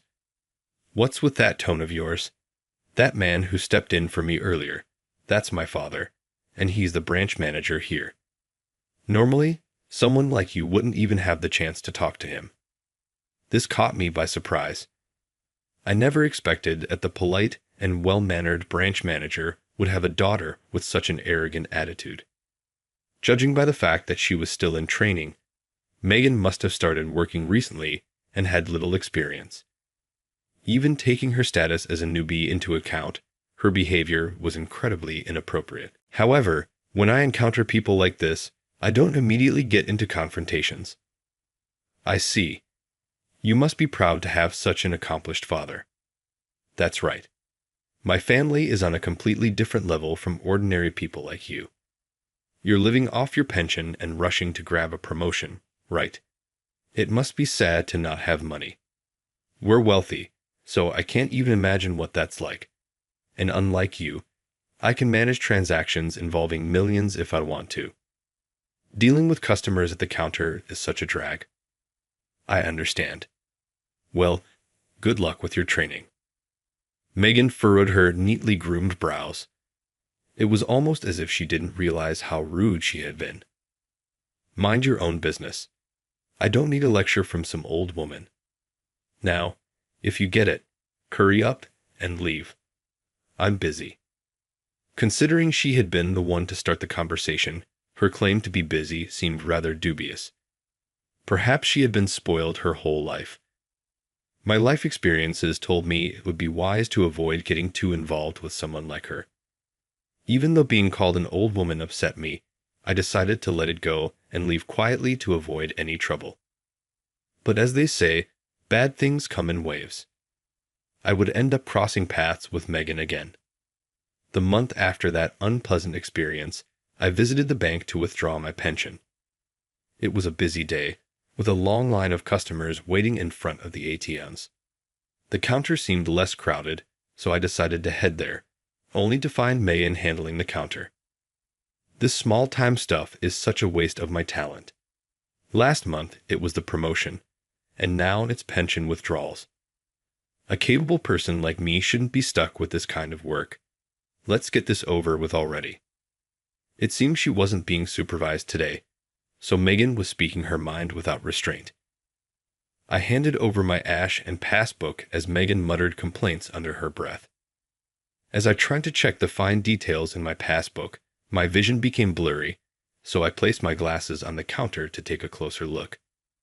Megan, eager to call the next customer, began tidying up the counter. In a rush to dust off the surface, she knocked my glasses onto the floor, scratching the lenses. Oh no. Even as I struggled to bend down and pick them up, Megan acted like nothing had happened. She simply said curtly, "It wasn't on purpose." Her actions didn't seem intentional, so I wasn't planning to blame her for it. But the fact remained that my glasses were damaged. I had hoped for a word of apology or some kind of concern, but my expectations were in vain. The lenses are scratched. What should I do? What do you mean, what should you do? Are you asking for compensation or something? Don't be so petty. Or are you saying you dropped them on purpose to blame me and get some money out of it? That's not what I'm saying, but I can't see clearly with these now. As I genuinely struggled to deal with the situation, Megan busied herself with exaggerated gestures, pretending to look stressed. Why are you taking so long? If you're done, leave the counter immediately. It's a nuisance to have you lingering here. A nuisance, you say? Still, the cold attitude really got to me.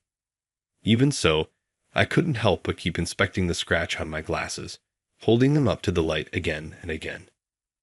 You're so bitter about it, aren't you? Well, I guess for someone living on a pension, fixing a pair of glasses isn't exactly easy. Maybe you'll just have to keep using your old scratched-up ones. Why not fix them with some tape or something? That'd be hilarious, looking all cheap and broke. Megan seemed to be enjoying herself, finding energy in making such cutting remarks. There was no point in staying here any longer. I'd only be subjected to more of her spiteful comments. Luckily, I could still manage to walk the familiar path home without my glasses as long as I paid close attention. It'd be fine. Still, Megan's attitude left a bad taste in my mouth. From now on, I've decided to use a different branch, even if it takes a bit more effort.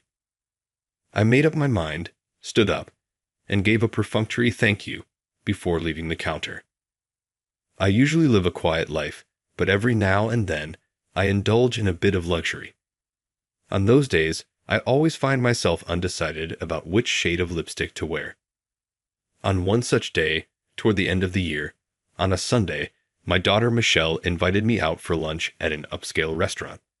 The place was renowned, and apparently there were long lines every week. We joined the back of the line. About 30 minutes passed, but knowing we'd get to dine at such a talked-about spot made the wait feel worthwhile. Michelle and I chatted, catching up on life. I had no idea there was a restaurant here. The main location is in the heart of the city, but this one just opened recently. I've always wanted to come here with you.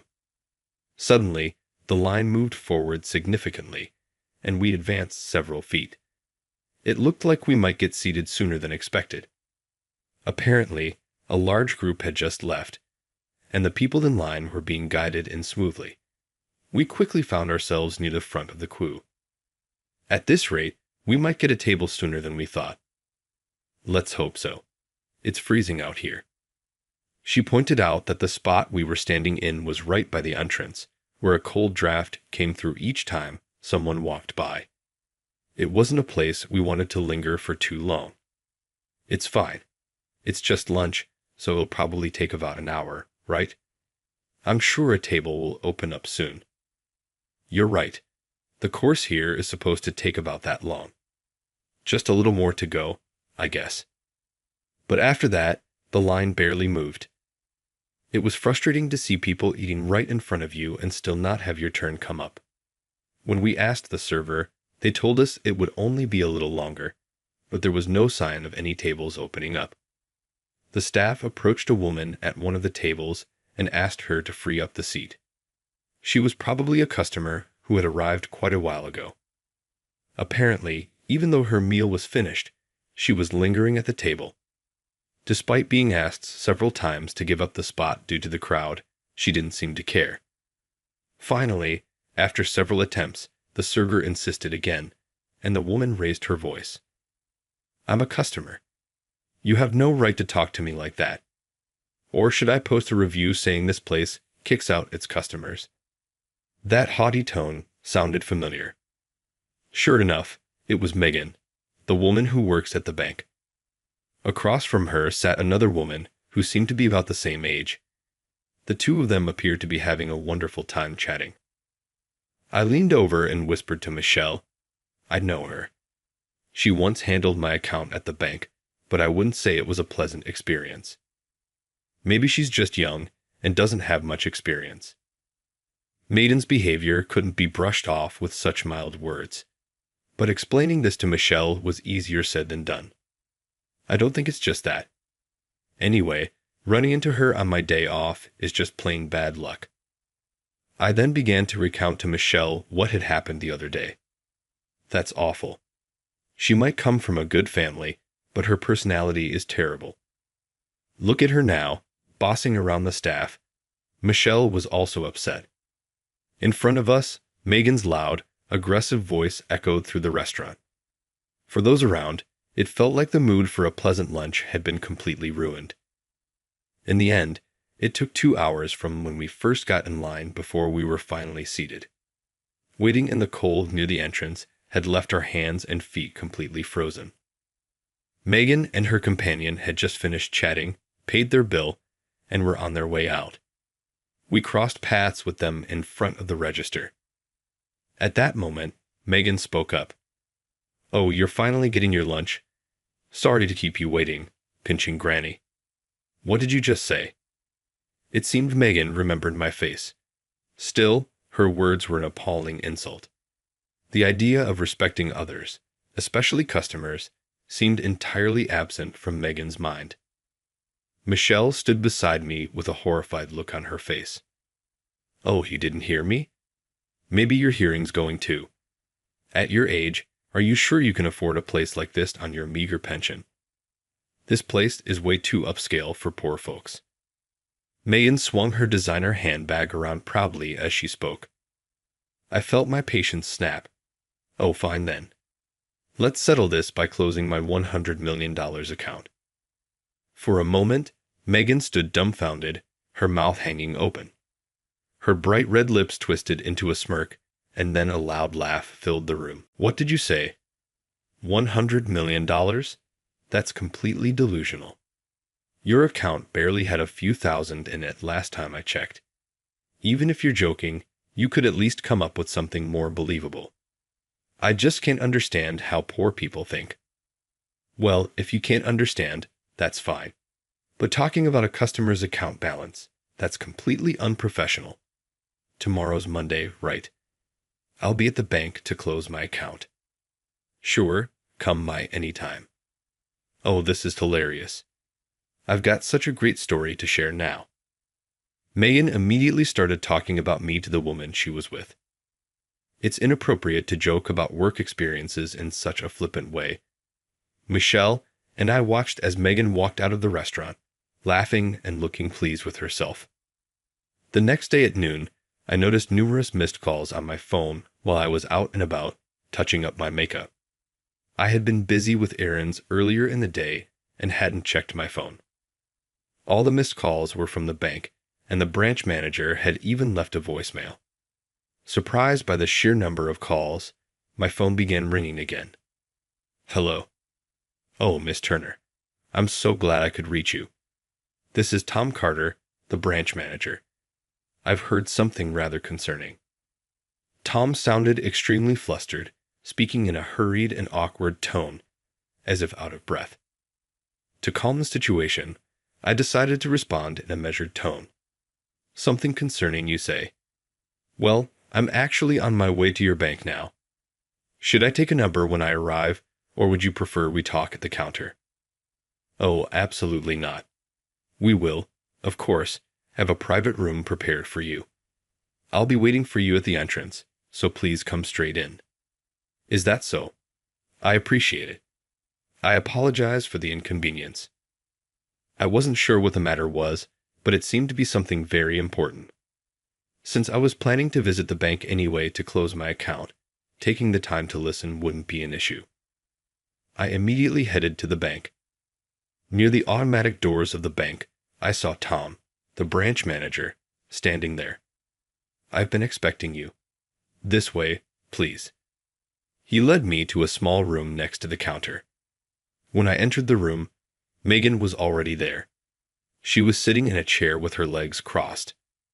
When she saw Tom, she quickly straightened up and stood. This is the employee who handled your account before, but she also happens to be my daughter. Yes, I'm aware. Oh. You knew? Tom looked surprised, but quickly regained his composure and continued. Anyway, last night, Megan told me about an encounter she had with you at a restaurant. You ran into each other, didn't you? Yes, that's right. I recalled Megan gleefully mentioning how she had a great story to share. It seemed she wasn't lying. She had indeed shared it with her father. Megan shot me a sly smile and started speaking. Thanks for the laugh. You, a poor pensioner, claiming to have $100 million. It was so funny. I couldn't help but tell my dad about it. He knows your face too, by the way. I bet your big lie really got under his skin. As Megan spoke, Tom's face turned pale. He slowly turned to her, his gaze sharp. So it's true then. You really spoke to our customer like that yesterday. Our customer. This person just lives off her pension, barely scraping by. There are far more important clients to deal with. Spending time on someone like this is just a waste. Tom held his head in his hands. Meanwhile, Megan seemed completely unaware of how terrible her words were. Brimming with confidence, Dad seemed a bit skeptical of my story earlier, but now it's clear, isn't it? Apologize for claiming you have 100 million, you liar. Pointing a finger at me, Megan spoke without hesitation. Beads of cold sweat formed on Tom's forehead. Well, Miss Turner, I deeply apologize for my daughter's rudeness. It's fine. Your daughter is quite fiery, isn't she? Either way, I had already made up my mind. I'll be closing my $100 million account. That's the last thing we want. I felt sorry for Tom as he pleaded with a troubled expression, but I was determined to stick to my decision. Meanwhile, Megan didn't seem to grasp the seriousness of the situation. Dad, why are you even saying that? This old lady's account barely has any money in it. Who cares if she closes it? If anything, cutting down on these pointless accounts would make operations more efficient. She puffed out her chest as if she had come up with a brilliant idea. Tom let out a deep sigh. You still don't get it, do you? Miss Turner here is an advisor for Turner Cosmetics. The company's deposits total $100 million. A few seconds of silence followed. It seemed Megan needed a moment to process what Tom had said. Then, a shrill voice echoed through the room. What? You mean you're the founder of Turner Cosmetics? Megan's jaw dropped, her mouth gaping wide enough to seem almost unhinged. Her heavily made-up face, complete with bright lipstick, twisted into a comical expression. That's right. I founded the company, though now I've stepped back and serve as an advisor. My daughter, Michelle, is the CEO. Oh, and by the way, the person who was with me when you came out of the restaurant, that was my daughter. You run the company as a family, so you're nowhere near poor.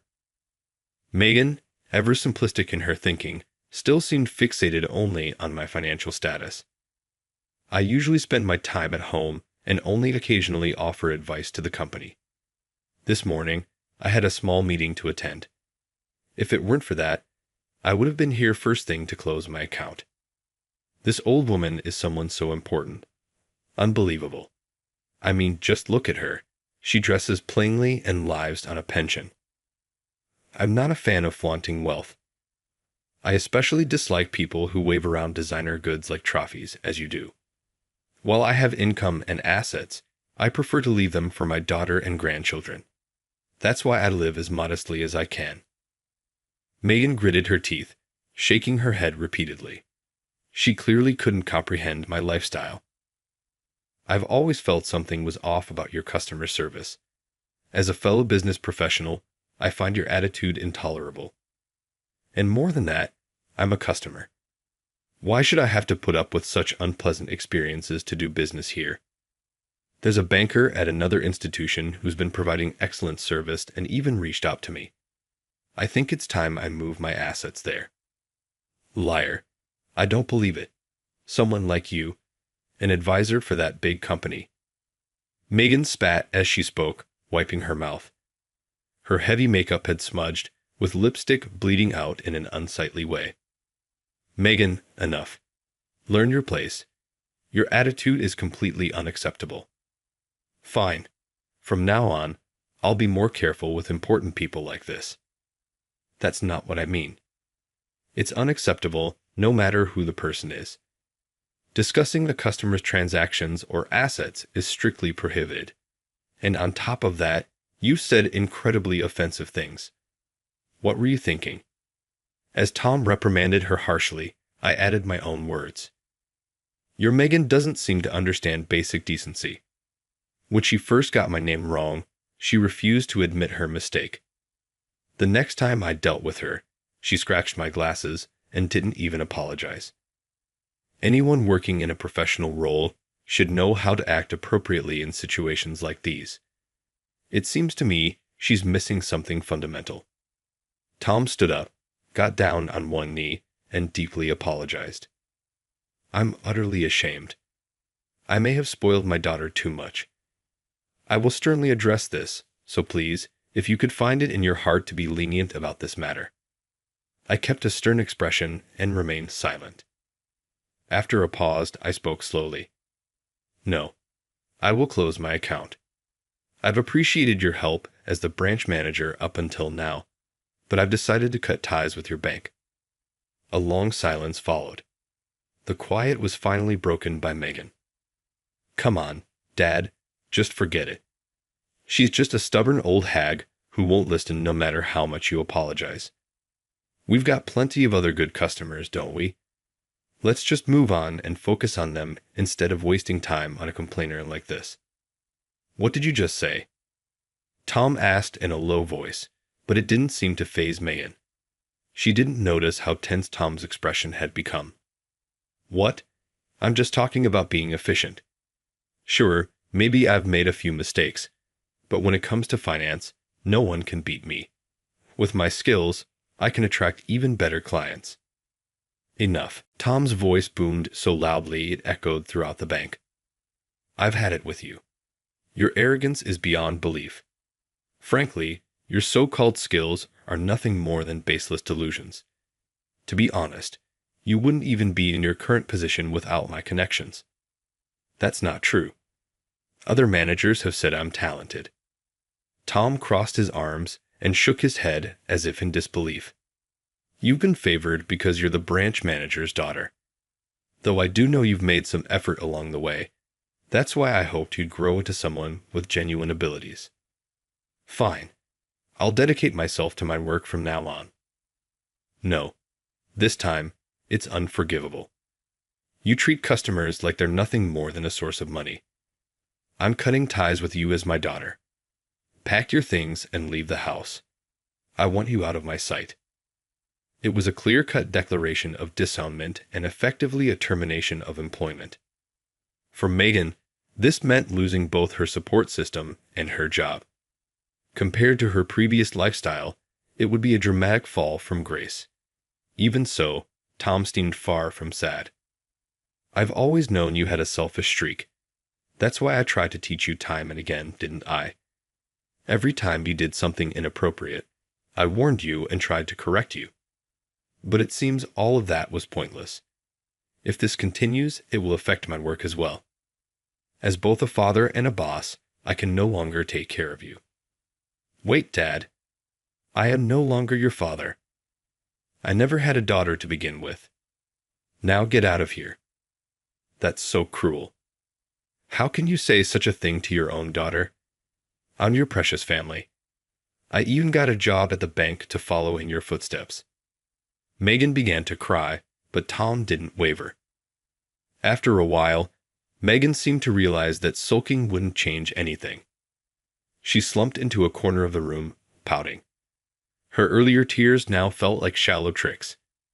Ignoring Megan, I urged Tom to proceed with the account closure process.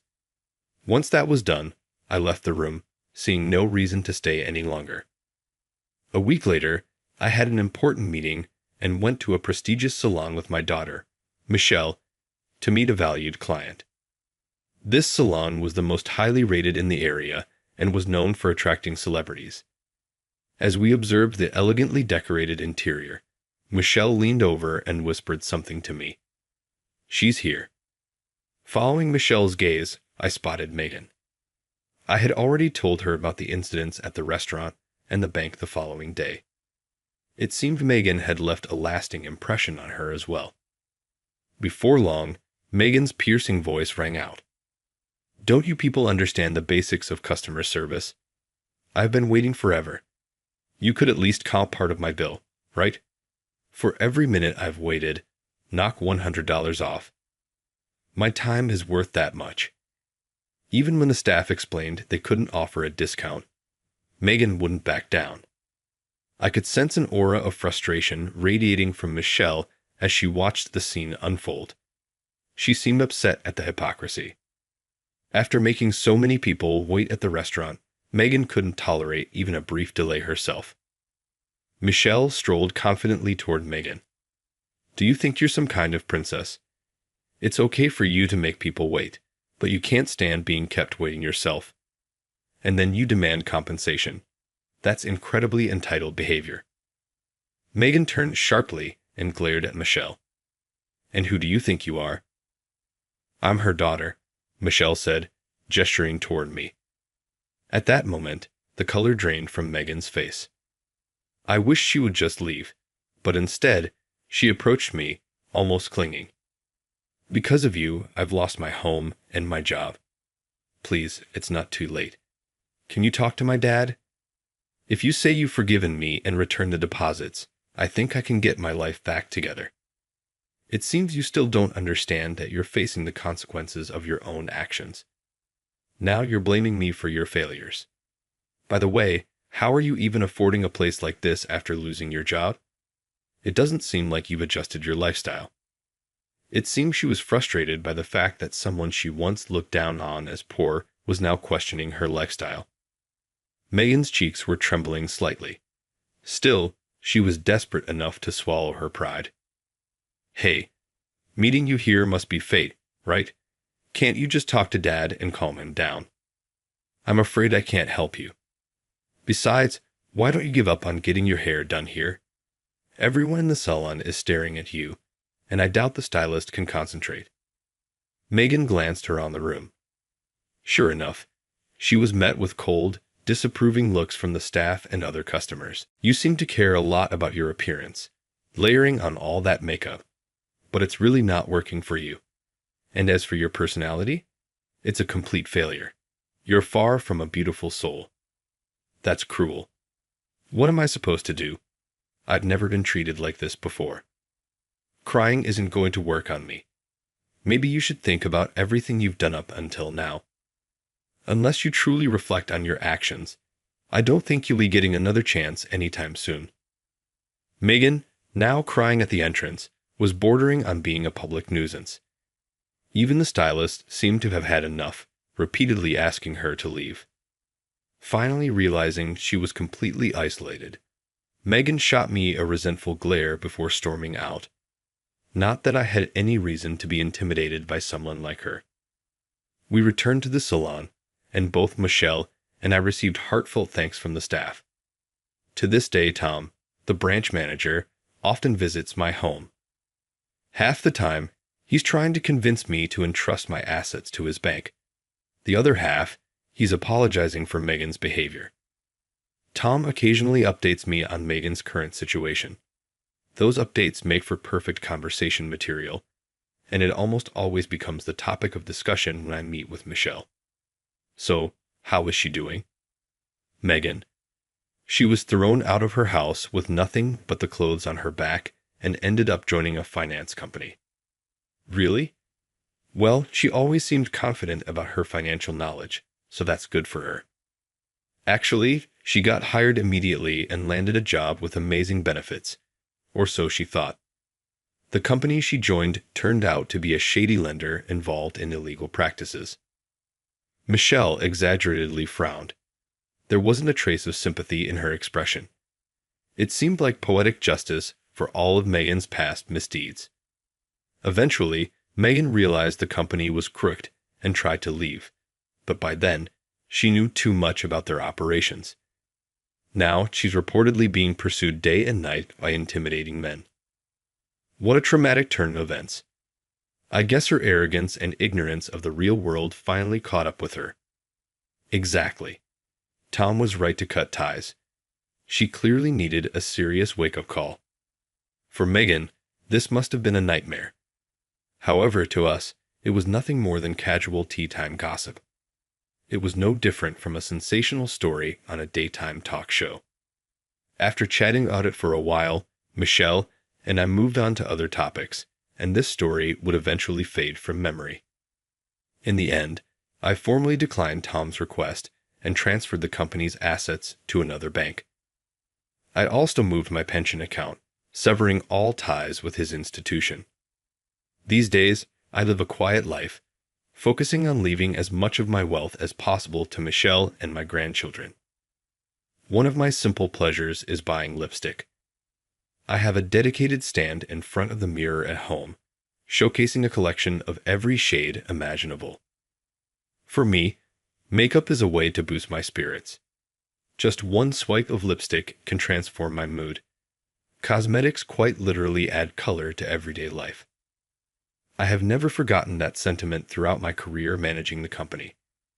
I am satisfied with a career spent working with the things I love most.